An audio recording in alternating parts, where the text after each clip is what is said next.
Welcome to student dictation. अगर आप channel पर नए हैं तो चैनल को सब्सक्राइब करें और बेल आइकन जरूर दबाएं। डिक्टेशन 5 सेकंड बाद शुरू होगा। Ready start. सभापति महोदय, हम यह समझें कि किसी तरह का चीन का दबाव इस सरकार पर पड़ रहा है, जिसने सरकार के सोचने के ढंग में परिवर्तन कर दिया है। मैं गृह मंत्री से विशेष रूप से यह कहना चाहता हूँ कि सरदार पटेल जिस जगह पर बैठे थे, आज आप उसी जगह पर बैठे हुए हैं और राष्ट्र की आंतरिक सुरक्षा का भार आपके कंधों पर है।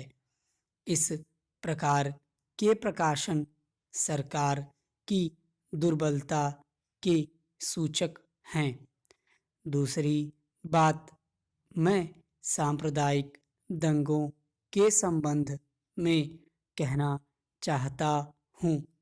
इन सांप्रदायिक दंगों से निश्चय ही हमारे देश की जो आंतरिक स्थिति है वह बिगड़ती जा रही है।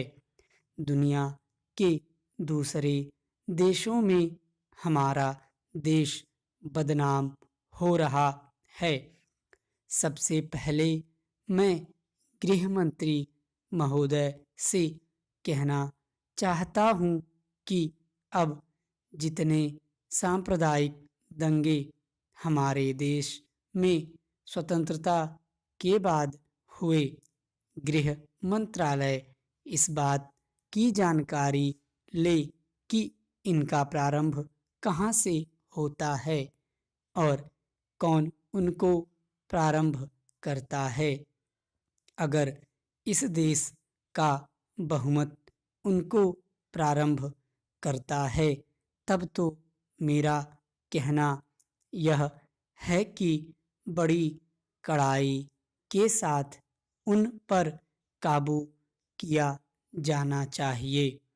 लेकिन अगर दूसरे लोगों की तरफ से प्रारंभ होता है तो मैं समझता हूँ कि उनके अंदर इतनी हिम्मत नहीं है, जब वे जानते हैं कि इसका परिणाम यह होगा कि हमको और हमारे दूसरे सहयोगियों को चोट लग सकती है, फिर भी वे इसका प्रारंभ करें, तो मुझे ऐसा लगता है कि कोई तीसरी शक्ति अवश्य है, जो आज भी 5 दशकों के पश्चात हमारे सामाजिक जीवन को दुखी बनाना चाहती है। उदाहरण के लिए मैं एक ही बात कहना चाहता हूँ। पहले गृह मंत्रालय जब अपनी वार्षिक रिपोर्ट प्रकाशित करता था, तब उसमें बतलाया जाता था कि हमारे देश में दुनिया के किस किस देश के कितने नागरिक रह रहे हैं। लेकिन अब शायद जानबूझकर गृह मंत्रालय ने अपनी कमी को छिपाने के लिए इन आंकड़ों को देना बंद कर दिया है। लेकिन फिर भी प्रश्नों के उत्तर में कभी-कभी कुछ इस प्रकार के आंकड़े सामने आ जाते हैं।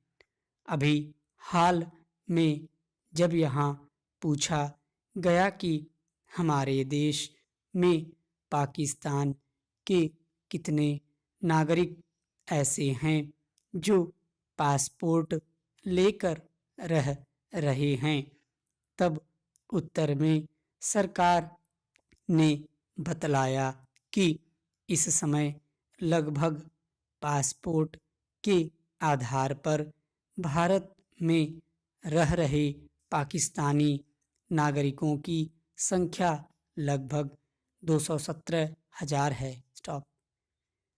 अगर डिक्टेशन अच्छा लगा हो तो वीडियो को लाइक करें, शेयर करें और चैनल को सब्सक्राइब करना ना भूलें।